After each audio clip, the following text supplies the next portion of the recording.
Now the last part of cash flows from assets is called net capital spending. And net capital spending is any spending we do on fixed assets. And here we're given that directly in the problem. That's exactly what we're interested in trying to figure out. Is it worth buying this large fixed asset, the machine press? And so our initial cost on our fixed asset is the spending, the cost of the machine press, $470,000. And then we're given no additional spending. So we don't have any more fixed asset purchases throughout the life of the project.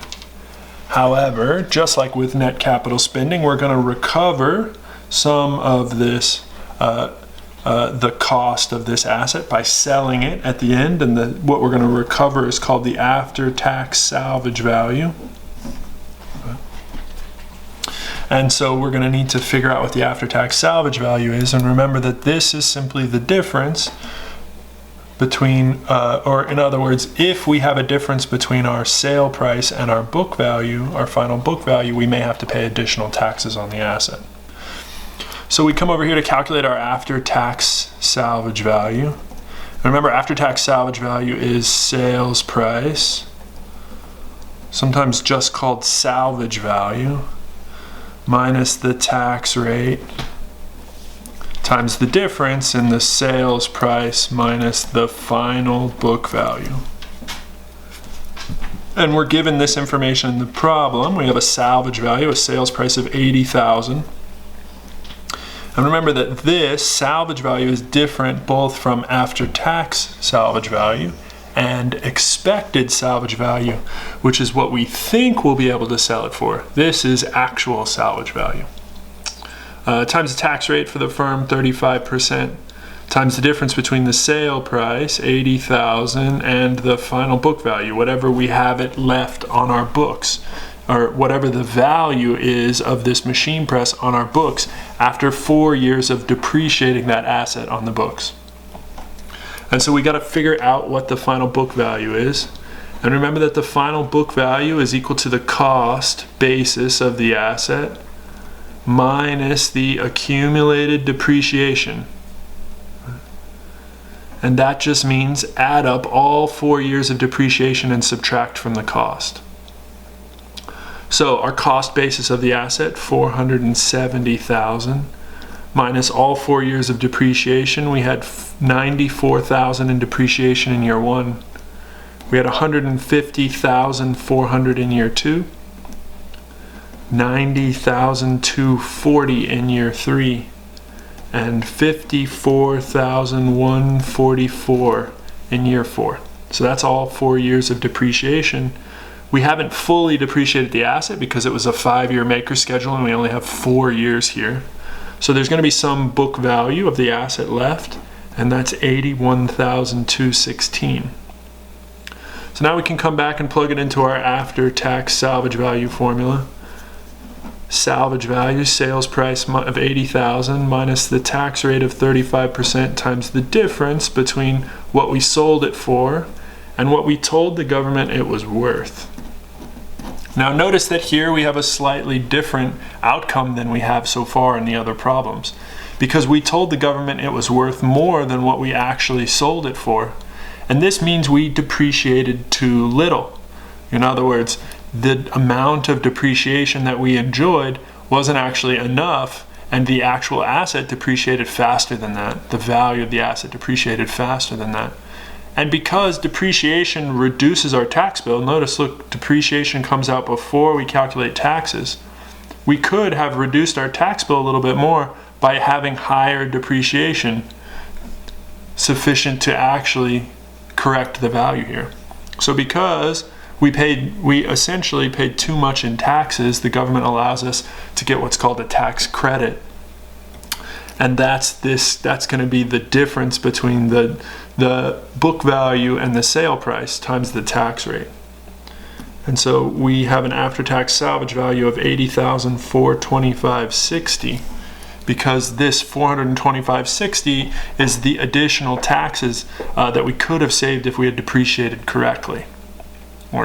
Or exactly, not correctly. We did depreciate correctly according to the IRS, but but we did not depreciate exactly according to the actual value of the asset. So we depreciate this asset and then we get a tax credit. And again, this isn't a check. The government's not going to cut you a check for $425.60.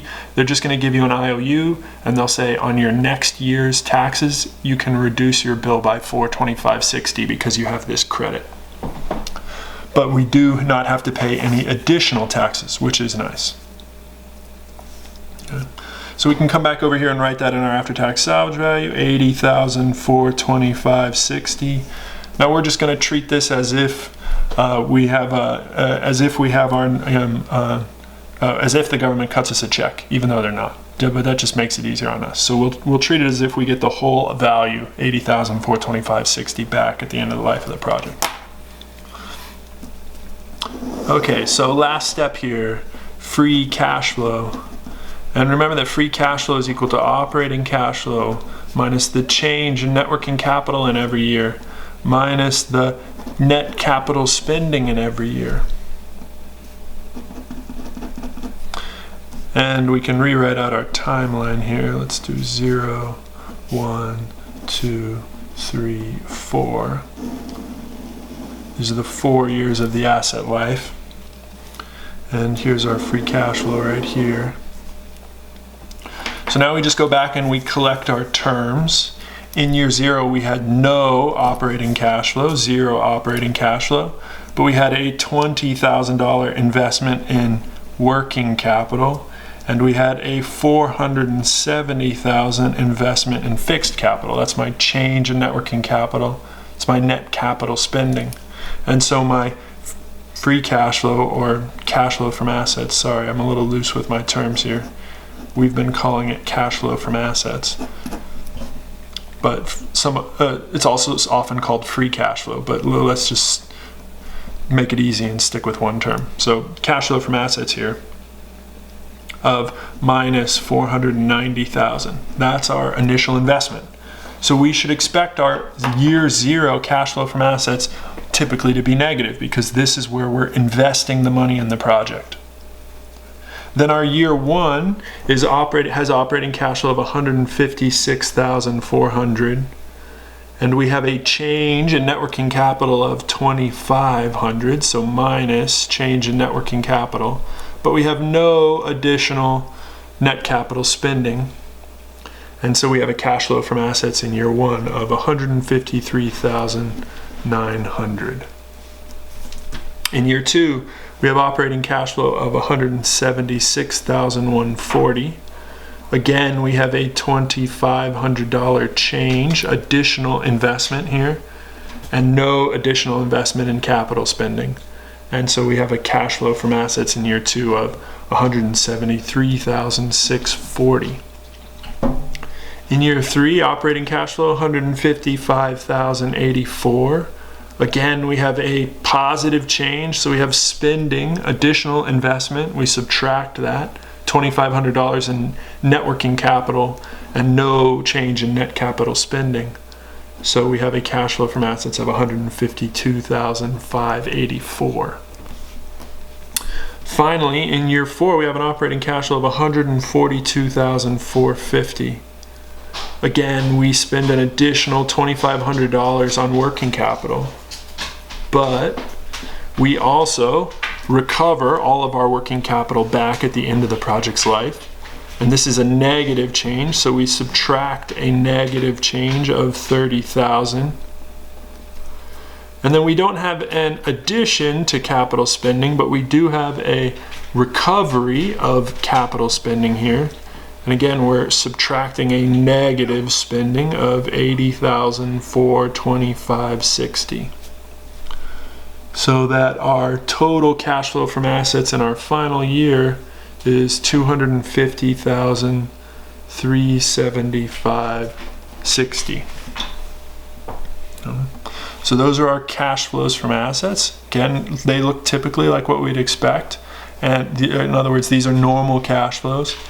A big negative investment, this is what we spend the money on the assets and the working capital, the spare parts inventory. And then we have positive cash flows generated by cost savings. right? We save money. We have some additional depreciation and taxes on the money that we save. We do spend some more money, $2,500 on more spare parts for the asset, but ultimately we're left with $153,000 of that cost savings. And that's what we're trying to see. Do these cost savings outweigh this cost? And so we're going to solve for the net present value. And solve for net present value, we need the required rate of return. And for this project, it's 9%, which is pretty low, but actually for a replacement problem like this, it's not really that low. This is not that risky of a project if you think about risk in terms of what we're doing here. We're not investing in something new, we're not starting a new project, we're not doing anything crazy. What we're doing is replacing something that we already have, that we already know works well. So the level of risk here is low.